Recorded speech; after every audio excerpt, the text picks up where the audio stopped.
Shit. I think y'all can see this on the screen right here. Uh, such and such company looking to sell. It's a soap making company. You know, is an idea I have, a crazy idea. I'm not financially in the position to do it myself. So, but for anybody that is in that position, um, I had the idea a while ago of having a black soap making company, but to just industrialize it, to make it a little more what do you call it?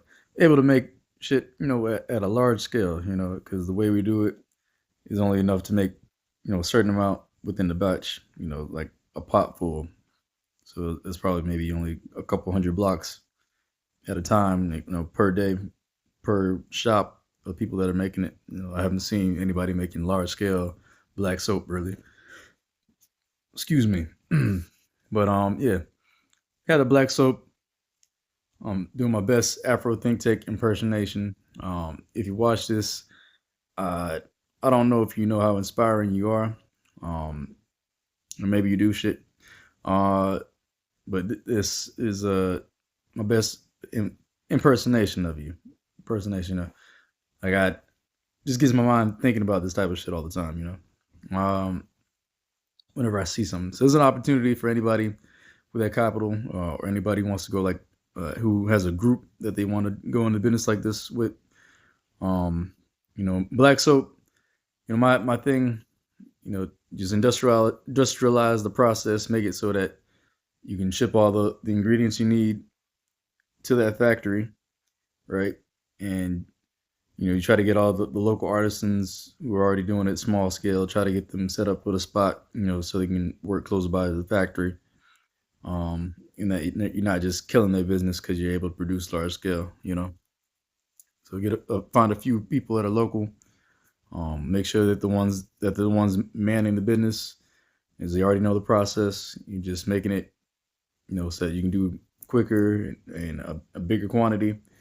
Um, there's also, I think it's pretty important is uh, part of our conscious. We got in our subconscious of like just hating ourselves. So there's some people who have a stereotypical, say, fear of anything that's traditional and local, anything that it comes from the past and the ancestors. I think it's all trash and all needs to be thrown away because of religion. The way around it. There are the select few people that are conscious and realize that not to be a moo and that it's just soap. You know, and it's actually one of the best soaps you can actually buy and produce, right? So, that in itself should be a big thing. Just brand the soap, like put a little a stamp in it with your logo. You can probably wrap it in banana leaves. Save the world from plastic. Um, maybe burn a little emblem on the banana leaf as well, so that it sells the brand. Um, yeah, that type of shit. And you can promote to local hotels and other facilities. You can make shampoo and all this other stuff I've seen with black soap. Uh, for hotels, for convention centers that are around. Not even just in Africa, but around the world. Just promote African products to the world, right? Um, and if you use black soap, you know how good it is, right? So it's like the way it lathers is just like 10 times any other soap that you ever use, right? So some soaps I've used, like Dial or whatever it is, like you put like a good glob on your hands, and you'll still not even lather. You have to like rub it extra extra hard with the lather. Like black soap just rubs off, and you like take more than you need on accident, right?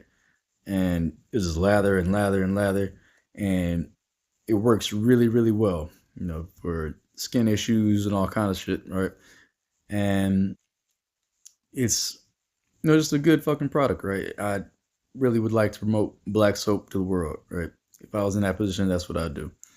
And there's also, I think, a key to dispel the myth of, you know, African things being bad. They'll see, it's also producing jobs for locals, it's keeping the money in the economy. All type of good shit coming from it. Like the things that we have a real issue with isn't really lack of jobs. It's the lack of going back to the old things and industrializing. So like black soap, you can, even if you don't have the money to make a big ass factory like the one that's there, um, you just make it slightly bigger, right?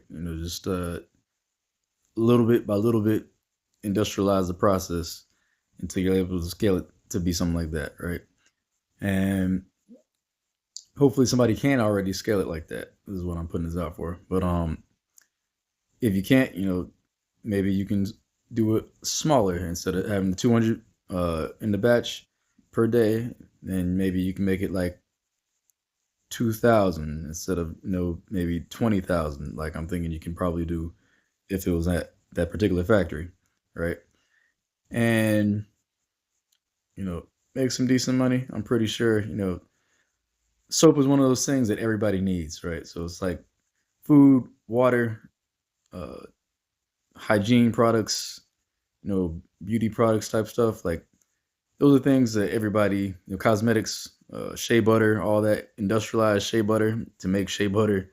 If we have an industrialized type facility and try to keep it as natural as possible, we have those industrialized facilities, we can produce a lot more.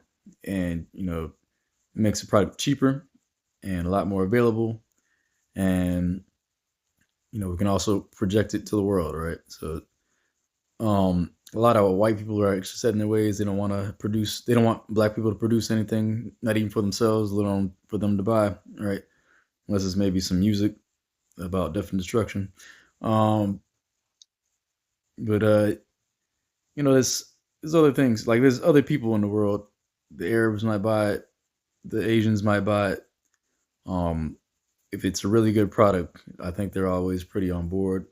And there's actually things that they'll probably end up trying to pick up themselves, right? So it's like they'll see that it's a good product and then want to make black soap themselves, right? Or shea butter, coconut butter, right? And they'll industrialize it too. Like this is already probably stuff that they thought about and just haven't got around to, right? Or they just haven't seen the value in it yet, or haven't been introduced to see the value in it yet. Yes, trying to keep it brief. It's a good idea from what I think. Um, Let me know your thoughts. If you have any other ideas for business, share them. Um, I'm always open to new ideas. I know I'm pretty much going to start with farming when I get into it. I try to do art. I got lost in vacation mode when I went to Tanzania, and I just bought a bunch of art, and I didn't even like try to get good deals. I was just wasn't even trying to do it for business. I bought it for myself, and then I was running out of money. I was like, oh shit, now I don't have enough to start business with. So, and I could have even there's a bar, right? So there's a guy that I met. He owned a little small bar, like is a stand, right? It's literally enough room for you to just stand up. So there's like a door at the bottom. The door swings open at the bottom, and you duck and get under it, and pop back up, and then he had enough space to like turn around. There's bars on the top of it, but inside, he had his beer, he had his alcohol, and he had a radio, like or not like a music player, right? The device to play music, right? So he had his own vibes going on. It's in Dar es Salaam on, I believe, Julius Nyerere.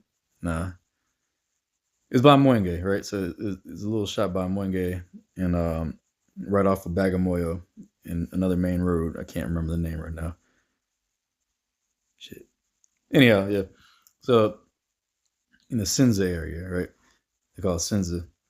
Um, yeah, so enough room just to stand up and turn around, and I talked to one of my contacts, and it was like, oh yeah, he sold it. and it was one of his family's businesses, right? So he had sold it.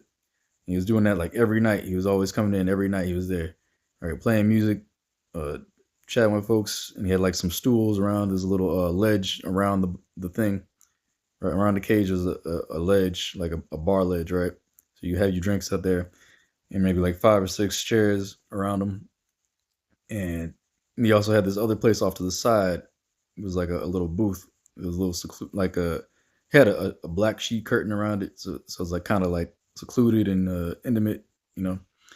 Uh, that was all part of his thing, and with all that, I think he did that for like 2 years straight. Every day busting his ass doing that, coming at night, and coming from the early afternoons or evening, and then stay up through the night doing that.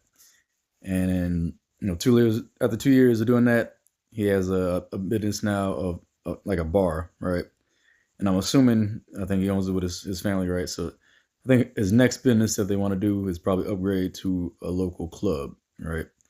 And the local club might not even be in Dar es Salaam. It probably will be because that's where everybody thinks all the money's at.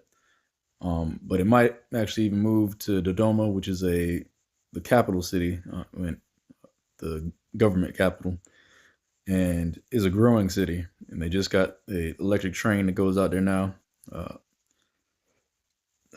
Man, Magufuli, right? I was pretty upset when he passed. He had passed like just before I came for a second time, and it's like literally just before I got there. It's like the day before, and I got there and they're running his funeral. And you can see the love that people had for him because he was actually doing his fucking job, right? And he wasn't just stealing all the money like everybody else in most African politics, right? He was actually doing shit with it, right? You can see he's building roads. Like when I was there, like roads are being built everywhere.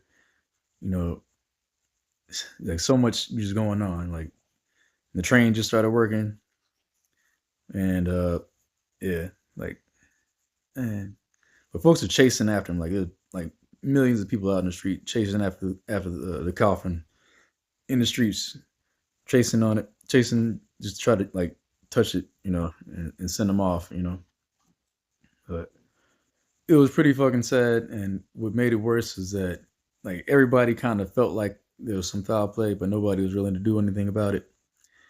And I think that's where we need a new mindset change because we have these leaders now. We have the Ibrahim Traores, the Simi Goitas, the Chianis, and their whole cabinets. Like the whole cabinet seems to be doing their fucking job, right?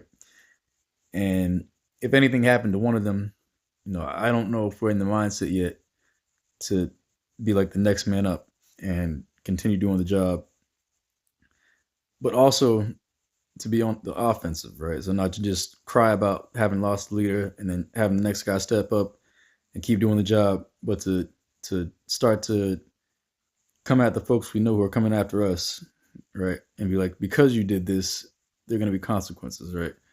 And start meddling with their shit. Right? I didn't mean to turn this into politics. It was supposed to be about business, and I was supposed to keep it short and sweet, so I'm gonna let you go.